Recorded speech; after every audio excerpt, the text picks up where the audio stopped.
Bonjour à tous, dans cette nouvelle vidéo, on va donc commencer le cours sur les lois de probabilité à densité. Voilà, donc ça fait suite à la petite activité d'introduction sur le tir à la cible. Donc comme on l'avait vu dans cette activité, certaines variables aléatoires ne prennent pas des valeurs isolées, mais peuvent prendre toutes les valeurs possibles dans un intervalle. D'accord? Vous aviez l'habitude des variables aléatoires qui par exemple suivaient une loi binomiale, donc qui prenaient des valeurs, par exemple 0, 1, 2, 3, 4, 5, voilà, pour une loi binomiale à 5 essais. Euh, et là, donc, c'est complètement différent. Si je vous remontre l'exemple du tir à la cible, hein, l'abscisse du point de la fléchette, ça peut prendre n'importe quelle valeur dans tout l'intervalle. Ça ne prend pas juste les valeurs 0, 0,1, 0,2 jusqu'à 1. Ça peut prendre toutes les valeurs que vous voulez dans l'intervalle. Ça peut prendre 0,0004 par exemple. Hein, ça peut prendre toutes les valeurs. Voilà.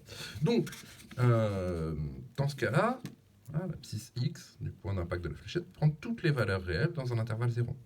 Un autre exemple auquel on s'intéressera, c'est l'exemple de la durée de vie, donc par exemple d'un composant électronique. Euh,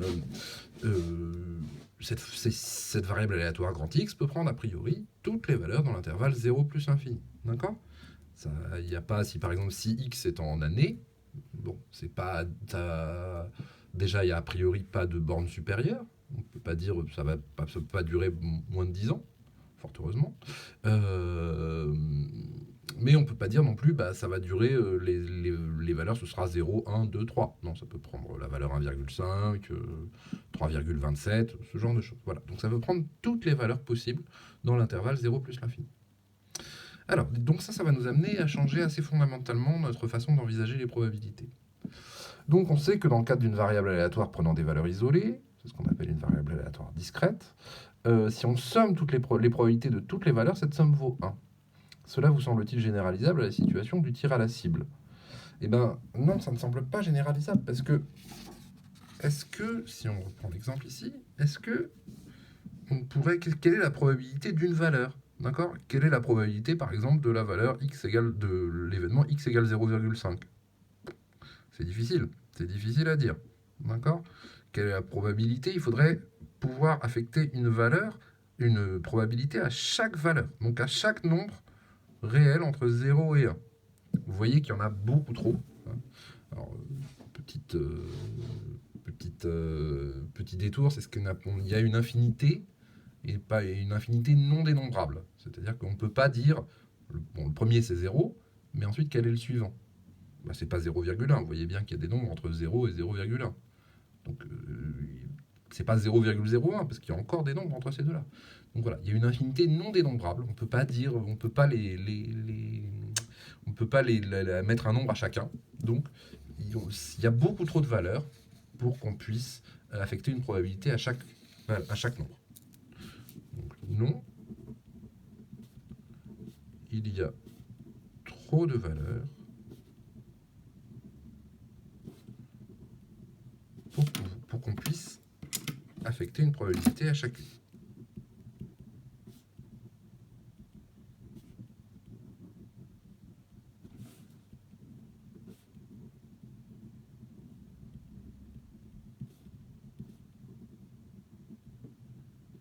À chacune.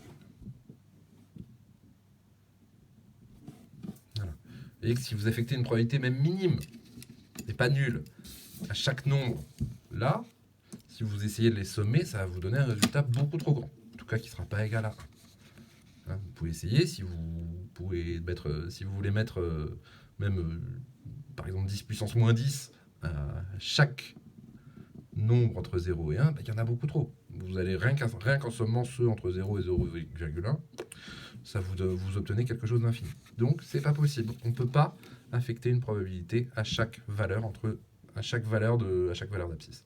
Donc on peut pas, il faut renoncer à l'idée de d'obtenir la probabilité d'une valeur précise. Donc on va procéder de la façon suivante. Dans tout ce cours, I va désigner un intervalle de R borné ou non. Alors, on appelle densité de probabilité sur I toute fonction f définie sur grand I telle que f est continu et positif sur I et l'air sous la courbe de la fonction f vaut une unité d'air.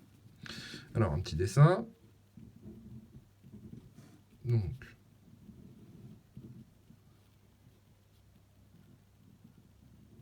voilà, par exemple, une fonction de densité de probabilité sur mon intervalle I. I, c'est l'intervalle qui est là, d'accord? Ça, c'est l'intervalle I. Et donc, une densité de probabilité, il faut qu'elle soit continue positive. C'est clairement le cas. Et il faut que l'air sous la courbe vaille une unité d'air. Je vais l'assurer dans une autre couleur. Il faut que l'air ici vaille une unité d'air. Alors, remarque et explication. Dans le cas où notre fonction AB, notre intervalle pardon, est un intervalle borné, la condition 2 signifie quoi? Elle signifie tout simplement, qu'est-ce que c'est que l'air sous la courbe? Eh bien, c'est tout simplement l'intégrale de A à B de f de t dt. Il faut qu'elle soit égale à 1.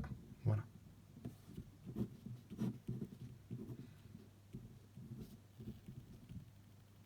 AB. Voilà, une fonction densité de probabilité.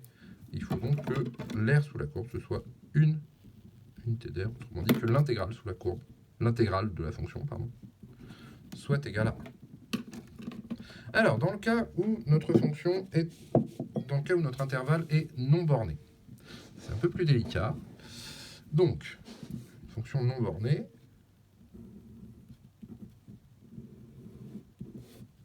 voilà. Par exemple, A est ici. Alors, qu'est-ce que ça veut dire?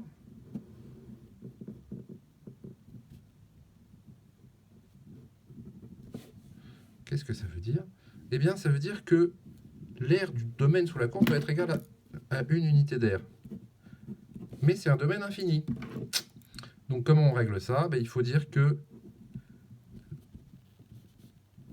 la limite de l'intégrale entre A et B, lorsque B tend vers plus l'infini, de f de t dt est égal à 1. Voilà. Autrement dit, comme c'est un domaine infini, on regarde sur quand la borne supérieure du domaine tend vers plus l'infini. Voilà.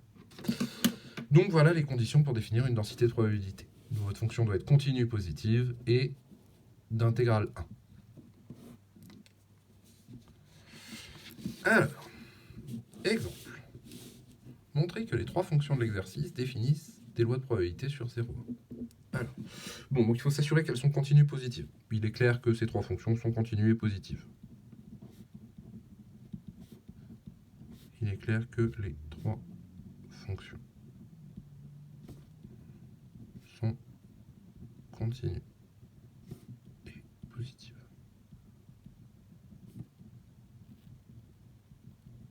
Sur 0. Bon. Alors, donc il faut juste vérifier que l'intégrale, ça donne bien. Alors, si on calcule la première, intégrale sur 0,1 de f1 de x dx. Ça fait quoi? Ça fait intégrale sur 0,1 de... Alors la fonction, je vous rappelle, c'était 6x moins 6x au carré dx. Et donc, on avait pris comme primitive... Je vais découper en 3. On avait pris comme primitive, donc... On avait dit que c'était 3x au carré moins 2x au cube. 0 et 1. Qu'est-ce que ça fait? Eh bien, ça fait 3 fois 1 au carré moins 2 fois 1 au cube, moins 3 fois 0 au carré moins 2 fois 0 au cube. C'est-à-dire que ça vous fait 3 moins 2 moins 0. Donc on obtient bien intégrale sur 0,1 de f1 de x dx est égal à 1. Donc c'est OK, cette fonction définit bien une densité de probabilité. Ensuite, la deuxième, donc intégrale de 0 à 1 de f2 de x dx.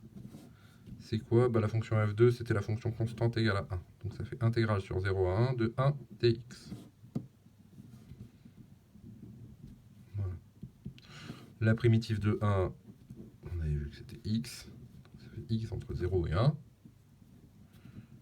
C'est-à-dire 1 moins 0. Et donc vous avez bien intégrale de 0 à 1 de f2 de x dx qui vaut 1.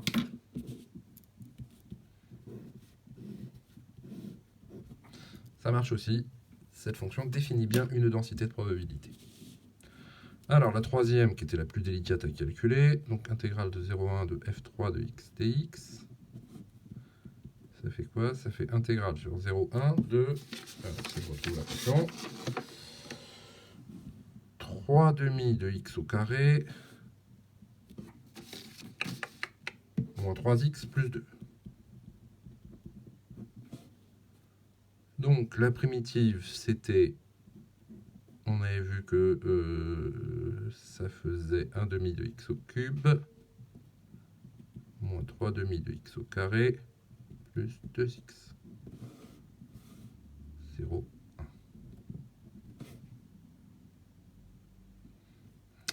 Alors ça vous fait quoi? Bah, la valeur en 1, ça fait 1 demi fois 1, moins 3 demi fois 1, plus 2 fois 1, moins 0. La valeur en 0, il est clair que ça vaut 0. Donc 1 demi moins 3 demi plus 2, ça fait bien effectivement 1.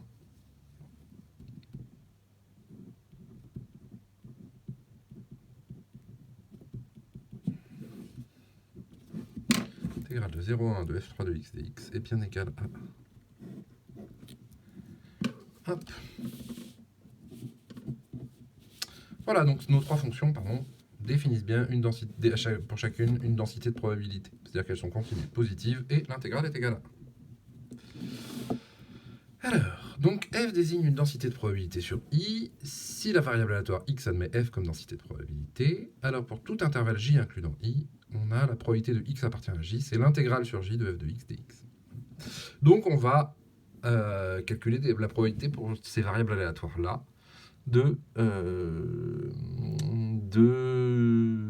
pardon, je vais y arriver, d'appartenir à un intervalle. Voilà, donc je m'arrête un peu là-dessus. Donc, si vous avez une fonction densité de probabilité, c'est-à-dire une fonction continue positive d'intégrale 1, on dit que notre variable aléatoire x admet f comme densité de probabilité, et pour calculer une probabilité de cette variable aléatoire, la probabilité que cette variable aléatoire appartienne à un certain intervalle, on calcule ça avec une intégrale. Donc, par exemple, c'est ce qu'on avait fait sans le dire dans la fin de l'activité préparatoire. Et vous vous rappelez, on avait calculé la probabilité d'appartenir à 0,3, 0,7 en estimant l'air tout simplement. Voilà. Donc, bah, ça va être exactement la même chose. C'est pour calculer la probabilité que votre variable aléatoire appartienne à un certain intervalle, on calcule tout simplement l'air on calcule l'air sous la courbe. Voilà, on calcule l'intégrale. Alors, dans le cas de la première cible, la probabilité que x appartienne à 0, 0,2. C'est quoi? C'est tout simplement l'intégrale de 0 à 0,2 de f1 de x dx, c'est-à-dire intégrale sur 0, 0,2 de 6x moins 6x au carré dx. Donc, toujours la même primitive, 3x au carré moins 2x au cube, entre 0 et 0,2. Donc, p de x appartient à 0, 0,2. Ça vaut quoi? Ça vaut 3 fois 0,2 au carré, moins 2 fois 0,2 au cube, moins la valeur en 0 qui vaut 0 à nouveau. Et donc vous trouvez, vous prenez votre machine,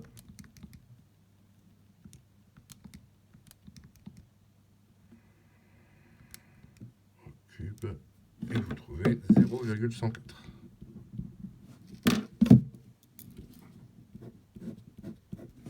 Voilà, donc quand on cherchera à calculer une probabilité qu'une variable aléatoire appartienne à un certain intervalle, ben, ça reviendra à calculer une intégrale. Et donc on abandonne, comme je vous l'avais dit, l'idée de trouver la probabilité que la variable aléatoire prenne une valeur précise. Voilà.